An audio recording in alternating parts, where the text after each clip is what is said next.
Thank you for joining us here at 6. I'm Christine Pitawanich. For the first time in more than 3 decades, an Oregonian has been confirmed to a post in a presidential cabinet. This afternoon, the Senate confirmed former Oregon Congresswoman Lori Chavez-DeRemer as President Trump's Secretary of Labor.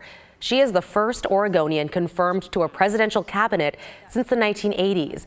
Chavez-DeRemer was confirmed by a 67-32 vote after a nomination that drew support and criticism from both sides of the aisle. She is now in charge of enforcing federally mandated worker rights and protections at a time when the White House is trying to eliminate thousands of government employees. On X, Chavez-DeRemer said she's deeply honored to be confirmed and that she'll, quote, work tirelessly to put American workers first by fighting for good-paying jobs, safe working conditions, and secure retirement benefits. She says, let's get to work. Oregon Democratic Senator Jeff Merkley joined Senator Ron Wyden in voting no.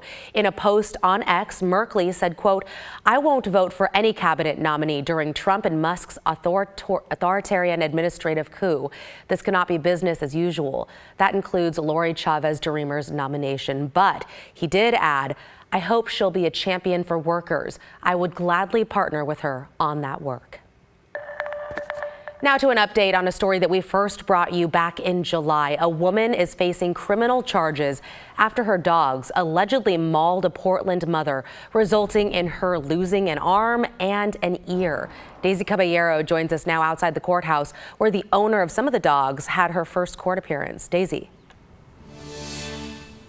Christine, Alexandria Hendon was the owner of 5 of the dogs allegedly involved in this case. She pled not guilty today, with the judge granting her a conditional release. First of Alexandria.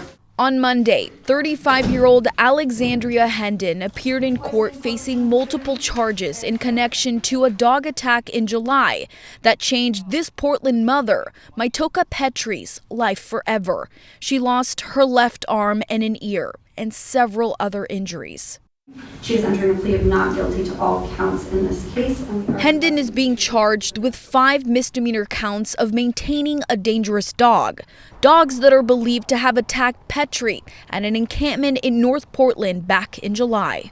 Simply, she was walking and was attacked by a pack of dogs. Court documents show that Petrie was visiting her brother at a homeless camp off North Columbia Boulevard. She told detectives that she knew dogs lived at the camp and were never leashed during previous visits. She remembers 8 dogs greeting and following her into the camp, then attacking and pulling her to the ground before she went unconscious.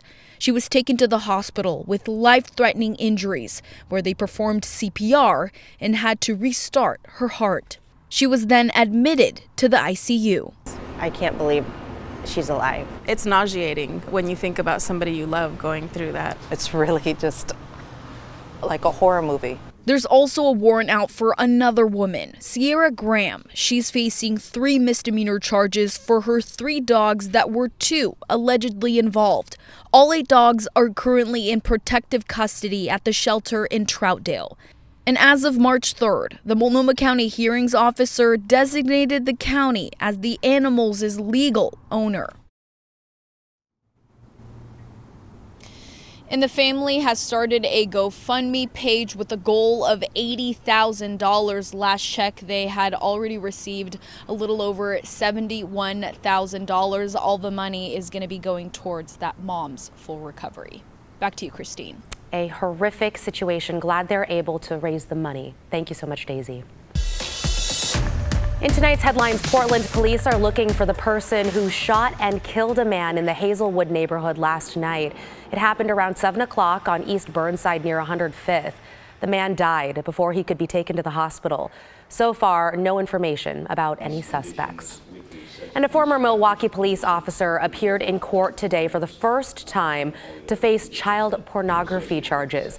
Investigators say 57-year-old John Foreman had images depicting child abuse on his computer. Foreman is a former sergeant with the Milwaukee Police Department and was put on leave back in June of last year. He resigned last month. Then last week, a grand jury indicted Foreman on 9 counts of encouraging child sex abuse. He turned himself in to authorities on Friday.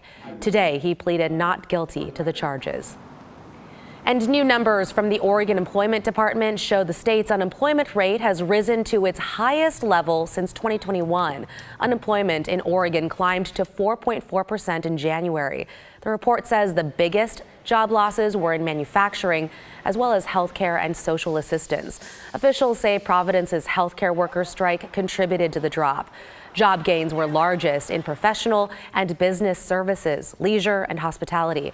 We'll see the impact of the mass federal layoffs when the February data is released. A Lake Oswego teen is recovering after she was seriously hurt in a snowmobile accident in Central Oregon. It happened Saturday afternoon near Elk Lake, west of Mount Bachelor.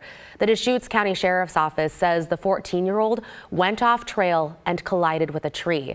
A search and rescue team reached her and transported her over 1.5 miles to a waiting helicopter that took her to a hospital in Bend. Matt?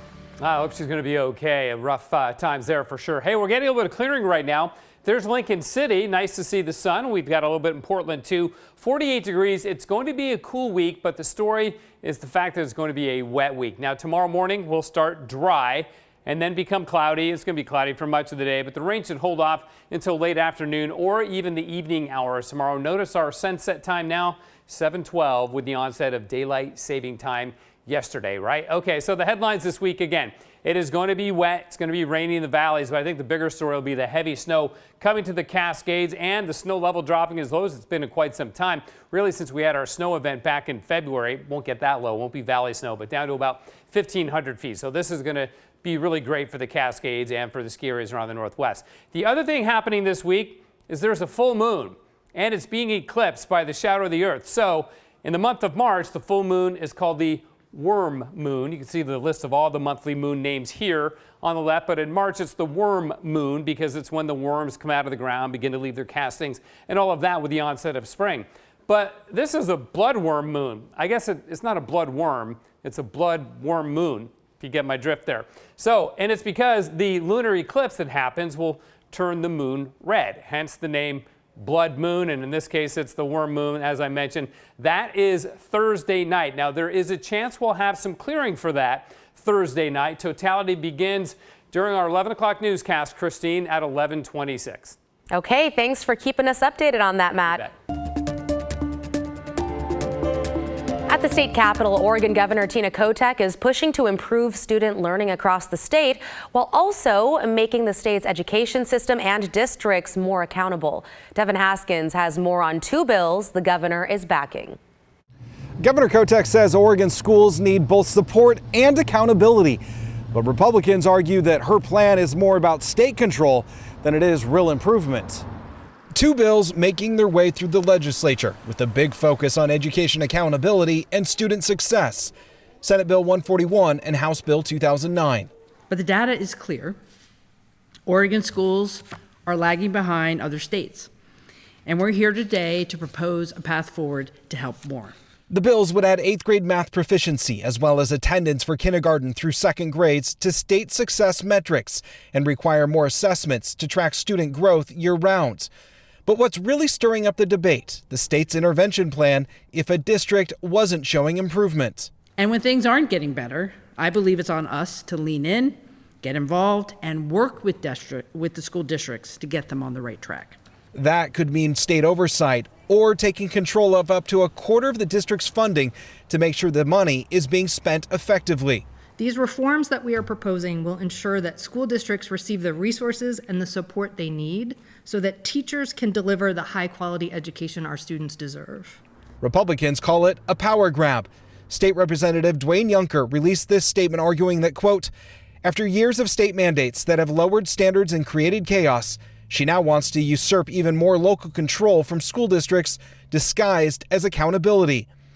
But Senate President Rob Wagner says the bills give the state more oversight while still respecting local control. What I'm so pleased about this legislation that the governor and other education advocates have worked on is that it centers accountability and clarity from the department all the way down through our local schools as it impacts our individual students.